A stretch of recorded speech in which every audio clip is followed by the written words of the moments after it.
What's up, gamers? Welcome back to the channel for your daily dose of good vibes and video games. I'm very excited to bring you this video that was so highly requested. A lot of people were asking me about my overall thoughts and takeaway from my first playthrough of The Walking Dead. So in this video, I'm going to cover lessons I learned, favorite characters and seasons, and so much more. First of all, I just want to say thank you to the developers for making such a fantastic game, and thanks to the community for watching and supporting all the way through. You guys are incredible and helped make this so special for me. Again, I'm super excited for this video because I've never done any formal review, so I really hope you like this. Also, make sure to slap the heck out of the sub button if you're new, and pulverize the like button as well if you want to see more videos like this in the future. Alright, let's start the video. So first thing I'm going to start off with is lessons I've learned while playing The Walking Dead. Normally, the games I play are pretty linear when you think about it. Even most RPGs. Generally, the game has a clear plan, with maybe some extra content and exploration. Even if there are choices and forks in the road, you kind of have a clear understanding of your position regarding the situation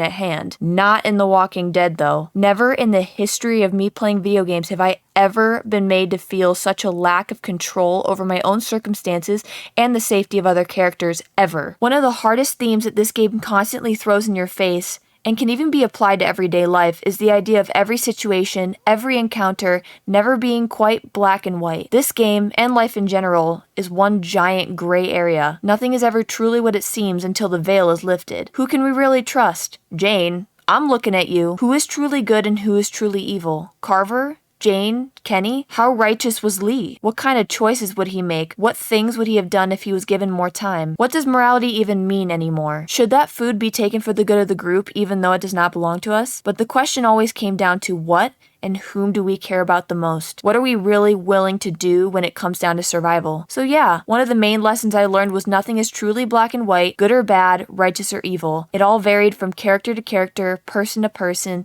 and depended completely upon perspective. That was very eye-opening for me. Another big lesson that I learned was, and I think I said this maybe 100 times during my playthrough, don't get comfortable and don't take anything for granted. Again, this can be applied to everyday life. No character throughout the entire game stayed exactly the same, unless we just didn't see them stick around long enough to see what they would evolve into. Rip Carly, you are still missed terribly. Don't take anybody or any situation for granted because of how many times you would try to save a specific person just to have them ripped away 10 seconds after making a choice you thought would save them. This game was a master at that, by the way, making you feel like you made the right choice just for somebody to yell at you or die and make you second guess anything and everything. Never have I so thoroughly enjoyed being completely stressed out in my entire life. I now have high blood pressure, but it was worth it. Last lesson, and certainly the most important lesson, do not underestimate the Walking Dead community. Playing this game was all in the name of entertainment for me, but I had no idea how seriously some people would even take my own personal playthrough. And trust me, there's nothing wrong with that at all. I just remember reading the first heated conversation in my comment section and thinking to myself, wow, I have never seen more passion for a game in my entire life. This is amazing. And wow, my experience after posting my version of Season 2, Episode 5, you know of what I speak. Yeah, that was an extremely humbling day for me. The day my skin grew an inch thicker after reading some of those comments. Regardless, I love the Walking Dead community and their immense passion for this game. It's honestly quite inspiring to see, and the Telltale Game Studio deserves every single ounce of love and praise from their community. Now on to the next part, my favorite Walking Dead characters. And for the sake of time, I'm only going to give my top 5 favorite characters. Number 1, I'm sure my first choice will come as no surprise to anyone,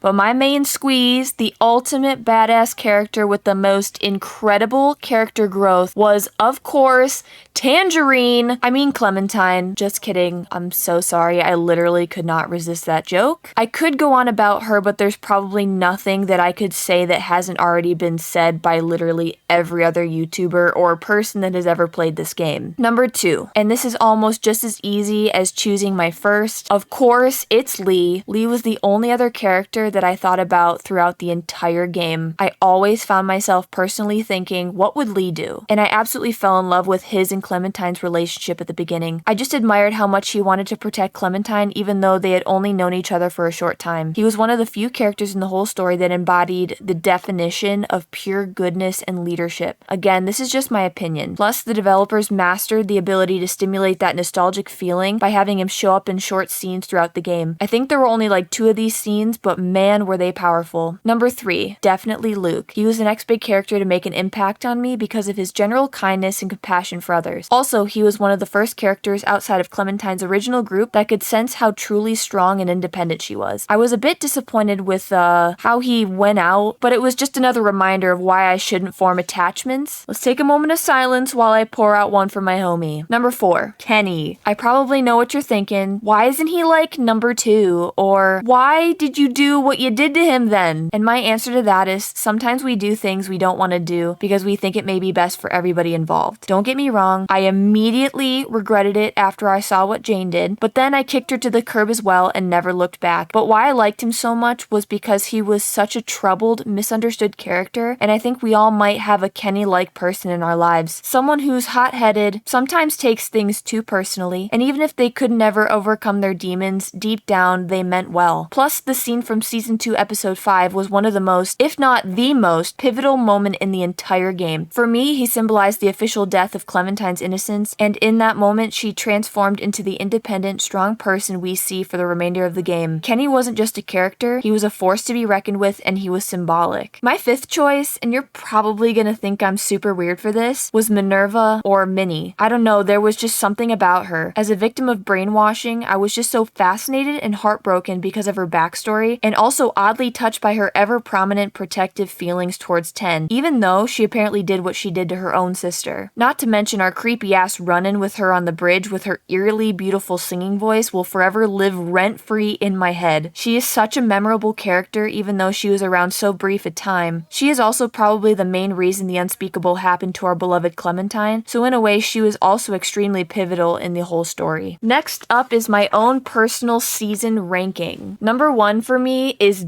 definitely the final season. I really liked the whole no adults thing. It really made their whole group feel like a family because I felt like it was easier for each kid to relate to each other because of their age. Otherwise, the art style and graphics were just superb compared to the rest of the game. Number 2 was Season 2. This was a really close tie with the final season. It was probably the most immersive and intense, and I also think I just liked that group the best. Number 3 is Season 1. I put this in the 3rd spot because it was definitely incredible, but you could see them kind of setting up for what was to come. It was more about Lee's point of view than Clementine, so it was a bit different from the rest of the seasons in my opinion. And number 4, I put A New Frontier. It was my least favorite, even though it was still amazing, but like a lot of people said, it was different. The entire season being from Javi's point of view was interesting as a side story in Clementine's journey, but I thought the characters from this one were a bit more forgettable than the others, but I'm just really glad I got the chance to shoot Joan. And finally, we have come to my personal favorite moments in the entire game. Remember the episode at the very beginning of the game in Season 1 where we find out the family that lived on that farm were in fact cannibals? Was probably the first biggest what the fudge moments, pardon my French, that I had while playing this game. I was completely impressed that they played around with the theme of cannibalism and they seemed to do it so fearlessly. But all I remember was thinking, what the heck, this is totally messed up. Another favorite moment of mine was the scene with AJ and Clementine in the barn during the final episode. Seeing the story of one of the most beloved game characters ever come to a sad end, or so we thought, was one of the most haunting feelings of loss I have